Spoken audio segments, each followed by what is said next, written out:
ದೇವರು ನಿಮ್ಮ ಕೈ ಹಿಡಿಬೇಕು ಅಂದ್ರೆ ದೇವರಿಗೆ 16 ಬಗೆಯ ಪೂಜೆ ಮಾಡಬೇಕು. ನೋಡಿ, ಈ ಪೂಜೆ ಯಾರಿಗೆ ಎಷ್ಟು ಮಂತ್ರ ಬರುತ್ತೋ ನೀವೇನ್ ಮಾಡ್ತೀರೋ ಮಾಡಿ, ಅದೆಲ್ಲ ನಿಮ್ ಬಿಟ್ಟದ್ದು.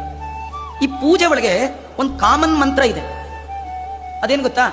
ಆವಾಹಯಾಮಿ ಇದೆಲ್ಲ ಇದೆಯಲ್ಲ, ಹಾಗೆ ಆಸನಂ ಸಮರ್ಪಯಾಮಿ, ಆವಾಹನಂ ಸಮರ್ಪಯಾಮಿ, ಪಾದ್ಯಂ ಸಮರ್ಪಯಾಮಿ, ಅರ್ಘ್ಯಂ ಸಮರ್ಪಯಾಮಿ, ಎಲ್ಲ ಏನು ಸಮರ್ಪಯಾಮಿ ಸಮರ್ಪಯಾಮಿ ಸಮರ್ಪಯಾಮಿ. ಪೂಜೆ ಅಂದ್ರೆ ಏನು ಗೊತ್ತಾ? ಸಮರ್ಪಯಾಮಿ. ಕೆಲವರು ಪೂಜೆನೇ ಸಮರ್ಪಯಾಮಿ ಅಂತಾರೆ, ಅದಲ್ಲ. ಏನ್ ಸಮರ್ಪಣೆ? ಜಗನ್ನಾಥ ದಾಸರು ಹೇಳ್ತಾರೆ, ದೇವರನ್ನ ಒಲಿಸಿಕೊಳ್ಳುವ ದೊಡ್ಡ ಉಪಾಯವೇ ಈ ಪೂಜೆ. ಪೂಜೆ ಅಂದ್ರೇನು? ಸಮ್ಯಕ್ ಅರ್ಪಣೆ, ಸಮರ್ಪಣೆ. ಏನು ಸಮ್ಯಕ್ ಅರ್ಪಣೆ? ದೇವರಿಗೆ ಚೆನ್ನಾಗಿ ಕೊಡೋದು ಅಂತ. ಚೆನ್ನಾಗಿ ಏನ್ ಕೊಡೋದು? ನಮ್ಮ ಹತ್ರ ಏನಾದ್ರು ಇದ್ರಲ್ವಾ ಕೊಡ್ಲಿಕ್ಕೆ? ಚೆನ್ನಾಗಿ ಕೊಡೋದು ಏನಾದ್ರು ಇರ್ಬೇಕಲ್ಲ. ಏನಿಲ್ಲ, ಚೆನ್ನಾಗಿ ಏನ್ ಕೊಡೋ? ಎದ್ರು ಕೊಡ್ಬೋದ್ರಿ, ಏನು ಇಲ್ಲ. ಬರುವಾಗ ಏನು ತಂದಿಲ್ಲ, ಹೋಗುವಾಗ ಏನು ತಗೊಂಡು ಹೋಗಲ್ಲ. ಕೊಡ್ಲಿಕ್ಕೆ ಏನಿದೆ ನಮ್ಮ ಹತ್ರ? ನೀವು ಕೊಡ್ತಿರಲ್ಲ ಅದು ಚೆನ್ನಾಗಿರಲ್ಲ, ಕೊಡ್ತಿರಲ್ಲ ಅದು ಚೆನ್ನಾಗಿರಲ್ಲ. ಏನ್ ಕೊಡೋದು? ಏನ್ ಚೆನ್ನಾಗಿಲ್ಲ?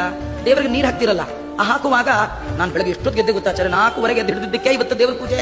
ನಾನು ಹೇಳಿಲ್ಲ ಇವತ್ತು ಪೂಜೆ ಇಲ್ಲ. ಅಭಿಷೇಕ ಮಾಡುವಾಗ ನಿಮ್ ತಲೆಯಲ್ಲಿ ಇದು ಓಡಾಡ್ತಾ ಇದೆಯಲ್ಲ, ನೀರು ಹಾಕಿದ್ರು ಚೆನ್ನಾಗಿಲ್ಲ. ದೇವರಿಗೆ ಅಭಿಷೇಕ ಮಾಡಿದ್ರಿ, ಅದು ಸಮ್ಯಕ್ ಅರ್ಪಣೆ ಅಲ್ಲ. ಅರ್ಪಣೆ ಆಗಿದೆ, ಸಮ್ಯಕ್ ಅರ್ಪಣೆ ಆಗ್ಲಿಲ್ಲ.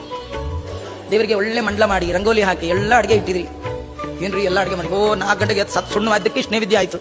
ಇದ್ರ ಯಾರು? ಎಲ್ಲ ನಾನೇ ಮಾಡಿ ಸಾಯ್ಬೇಕು ಅಲ್ಲ. ಸಾಯೋದು ಕಾಮನ್, ಮಾಡಿ ಸತ್ರಲ್ಲ ಎಷ್ಟು ಪುಣ್ಯ ರೀ. ಏನು ಮಾಡದೆ ಸಾಯೋರ್ಗಿಂತೂ ಮಾಡಿ ಸತ್ರಲ್ಲ ಗ್ರೇಟ್. ಆದ್ರೆ ಆಡ್ಬೇಡಿ, ಬಾಯಲ್ಲಿ ಆಡ್ಬೇಡಿ.